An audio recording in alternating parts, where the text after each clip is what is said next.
As pessoas têm que entender que o nosso Deus, nosso Jesus, andou pela terra colocando a mão na massa, indo até o doente, se sujando, doando o que ele não tinha. Ele nunca se colocou num pedestal. Padre, falando sobre Jesus, que eu quero tanto que as pessoas entendam o amor que Jesus sente por nós. No momento onde a gente é obrigado a olhar para o próximo, né, por causa do corona, a gente é obrigado a pensar no próximo, a gente vê o quão difícil às vezes isso é.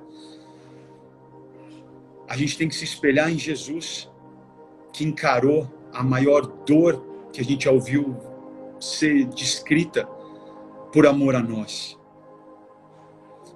Eu queria que você falasse, Padre, sobre essa sensação de Jesus, 100% homem, mas 100% Deus, encarando o medo em nome do amor. Hoje nós celebramos a nossa missa aqui, e eu falava justamente sobre o sentimento humano de Jesus. Porque toda vez que nós nos aproximamos da figura de Cristo, há sempre o risco de que essa aproximação nos coloque diante de um Cristo apenas glorificado, né? Que já foi confirmado pela história, que nós já temos prazer em seguir. Mas uma semana como essa, Marcos, a Semana Santa de maneira especial, ela nos convida a fazer um retorno no tempo. Vamos voltar no tempo, vamos olhar para Jesus como de fato ele viveu, sem a glorificação que hoje nós podemos reconhecer nele, que é maravilhosa. Mas um ser humano, Deus, como você mesmo disse, né? A humanidade de Jesus em nada ofuscou a divindade, nem tampouco a divindade ofuscou a divindade. O que a gente teve em Jesus foi um modelo de vida, de resignação, uma adesão o tempo todo pelos mais pobres, pelos mais frágeis, pelos mais sofridos. E essa semana nos recorda muito isso. A Páscoa, ela é a consequência de um estilo de vida. Jesus a vida inteira passou fazendo bem. Por onde ele passou, com quem ele esteve, ele sempre promoveu a experiência da Páscoa. A Páscoa é a dinâmica da vida cristã. Nós não podemos falar da nossa experiência cristã distante do significado da Páscoa, que é justamente a ideia de travessia. Hoje você participou da missa comigo, você me escutou falar muito disso. Todos nós temos travessias a serem feitas dentro de nós.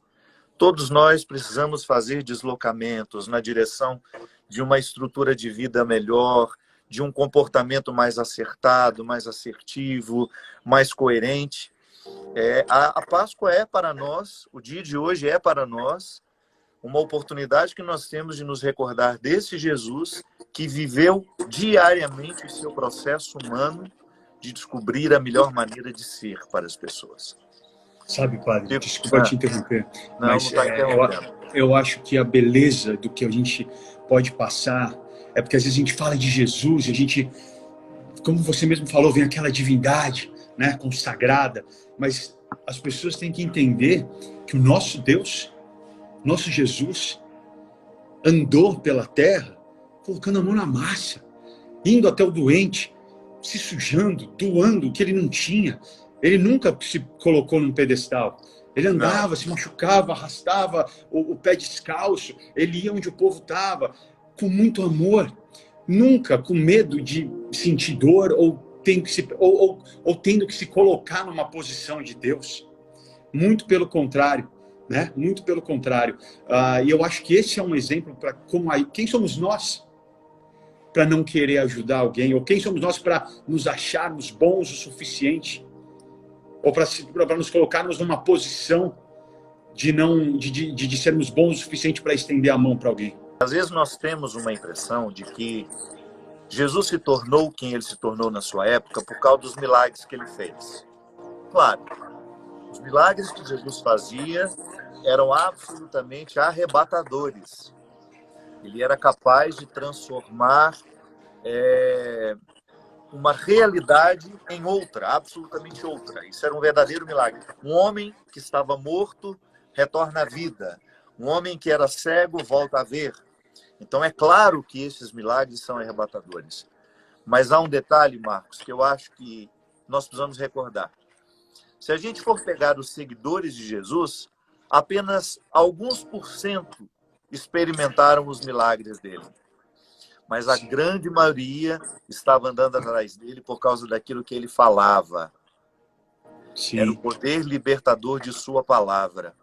Sim. Que continua sendo para nós, né? Porque às vezes eu encontro pessoas que falam, olha, eu não tenho nem motivo para acreditar em Deus, eu nunca vi um milagre, nada de extraordinário aconteceu na minha vida, eu nunca presenciei algo que de fato eu dissesse, nossa, isso aqui é uma interferência de Deus. E eu tenho absolutamente respeito pelas pessoas que passam por essa experiência, mas eu sempre digo para elas, o maior milagre que nós podemos experimentar é quando nós percebemos que Deus muda a nossa vida. Quando a gente se transforma em pessoas melhores por causa da palavra de Deus na nossa história. Por causa da presença dele na nossa vida. Eu confesso que eu já vi poucos milagres.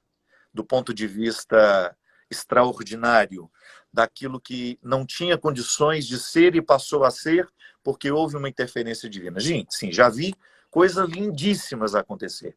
Mas a minha fé não está presa nem condicionada a esses milagres. A fé que me move, Marcos, é aquela que me faz ficar diante de pessoas que tiveram as suas vidas transformadas por Jesus, da mesma forma como ele transformou a minha. Rapaz, eu sei de onde eu vim. Eu conheço a minha história. Eu não tenho nenhuma ilusão em relação a mim. Aliás, se tem uma coisa que, graças a Deus, e isso é um milagre, eu pude, ao longo da minha vida, é perder as minhas ilusões. Eu sei exatamente quem eu sou.